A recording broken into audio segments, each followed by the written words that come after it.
Hello, welcome. In the last video I made, I introduced the idea of conditionals, statements that say that if something, then something else. In this video, we're going to say more about conditionals and specifically about evaluating them to see whether they have the value true or false. So here we see a truth table for a conditional statement. P implies Q, or if P then Q, what the value of that is for each of the possible individual values of P and Q. So if true then true equals true. If true then false equals false. Notice that's the only one that's false. If false then true equals true. And if false then false equals true. Now keep in mind, we want the value of a logical statement to always be the same, regardless of what the individual parts mean in the real world. Just like 2 plus 2 should always equal 4, regardless of whether it's 2 bananas or 2 apples or 2 miles, regardless of who's doing the adding, under what conditions. The value of an expression like 2 plus 2 should always have the same value, in this case 4. So in logic, we want the value of an expression like if true then false to always have the same value, in this case false. Now here's the justification for this. If the if part, the antecedent, is a true statement, the then part, the consequent, also has to be true for the whole thing to be true. If the if part, the antecedent, is a false statement, then it doesn't matter whether the consequent is true or false. The whole thing just says what happens if the if part is true. But if the if part is false, anything goes. So suppose, for example, you go to a restaurant where on the menu it says, if you order a steak, you get a salad. So there's 4 people dining together. One of them orders a sirloin, and when it comes accompanied with a nice garden salad. So here, you order a steak would be true.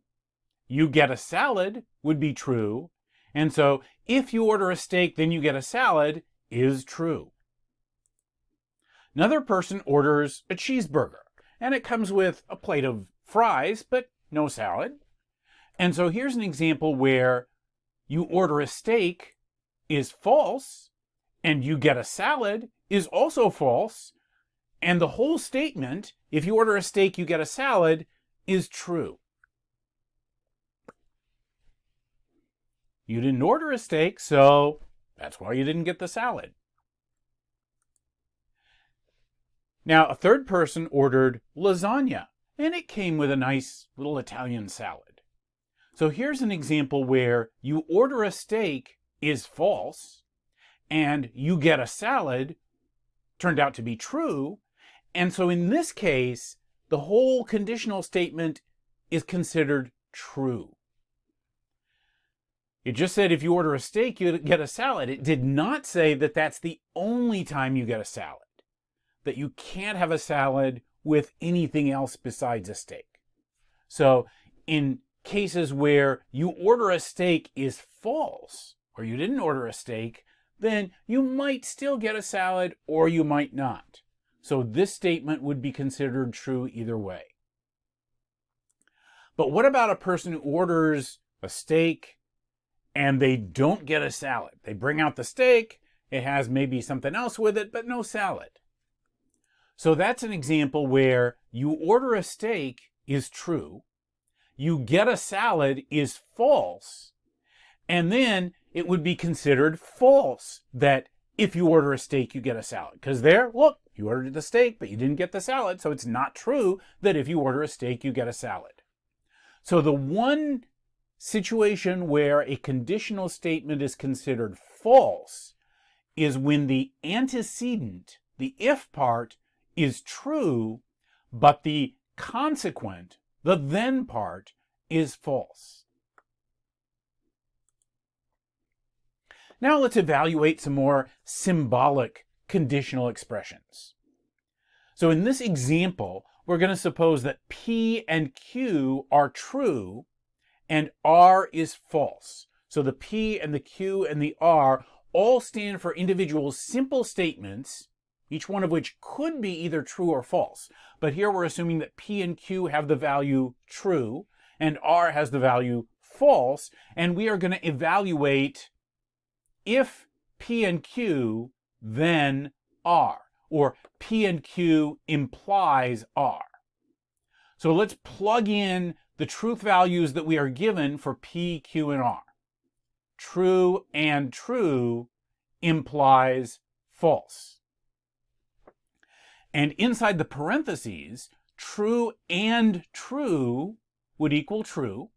So now we're looking at true implies false, but that has a value false. If true then false equals false.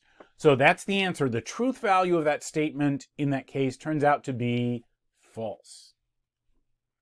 Let's try another example. Again, we're supposing P and Q have the value true, R has the value false. What about not Q implies not R? So stick in true for Q and false for R, and it says not true implies not false.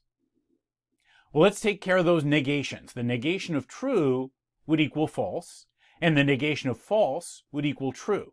So now this says false implies true. And what's the value of that? What's the value of false implies true? Well, that would be true. It's a conditional statement, and conditional statements are true except when you have if true then false. Here we had if false then true, so that evaluates to true. What about this one? If P or R, then Q. P or R implies Q. So again, we're sticking in true for P, true for Q, false for R. So true or false implies true. So first of all, what's true or false evaluate to? Well, that would be true. Remember, it's an or statement, so as long as one part or the other part is true, that whole disjunction is true. And now this says true implies true. And that has a value true. So that's the truth value here.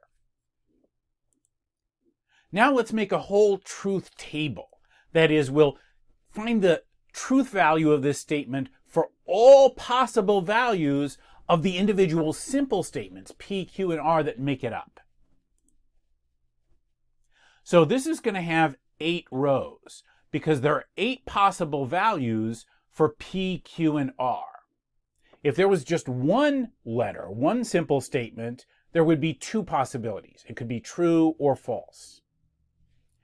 With another simple statement, that other one could be true or false, and either one of those could go with either of the values of the first one, so there'd be 4 possibilities.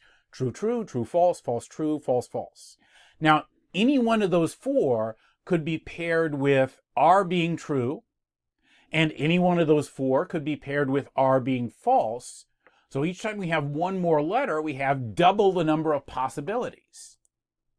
So you can have true, true, true, true, true, false, true, false, true, true, false, false, false, true, true, false, true, false, false, false, true, or false, false, false.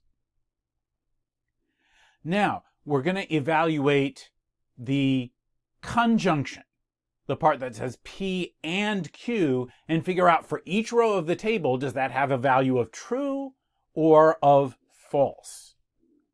So focusing on, in each row, what's the value of P, what's the value of Q, what do you get when you AND them together? So true and true equals true, true and true equals true, true and false is false, true and false is false, false and true equals false, false and true equals false, false and false equals false, false and false equals false. And we need the value of not R. the negation or the logical opposite of whatever R is. So the negation of true would be false, and the negation of false would be true. So all the way down, anytime R was true, not R is false, and anytime R is false, not R is true. Now we have to put this together for the conditional. If P and Q, then R. So we'll look at the value of this column, and we'll see what the value is of this implies this. So true implies false has the value false. True implies true is true, and then false implies either true or false would have the value true. So here's where we get the value of the whole expression is usually true. The only time it's false would be when P, Q, and R, all three, are individually true. Now, I mentioned in my other video on truth tables that we can do this by hand, kind of figuring it out ourselves the way we just did, or there are apps and software and websites and things like that that can construct truth tables for you. So I could have done this by using one of those, like, for example, the Wolfram Alpha website or app can make a truth table for a logical statement like this. If you want to see what that looks like, here I have gone in my browser to wolframalpha.com, and I'm going to type in, and I can either type it in as P and Q implies not R, or as if P and Q, then not R.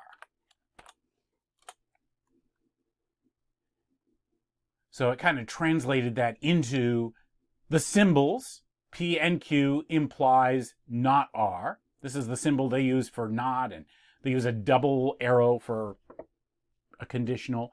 But here it is in words. P and Q implies not R. And here is the truth table.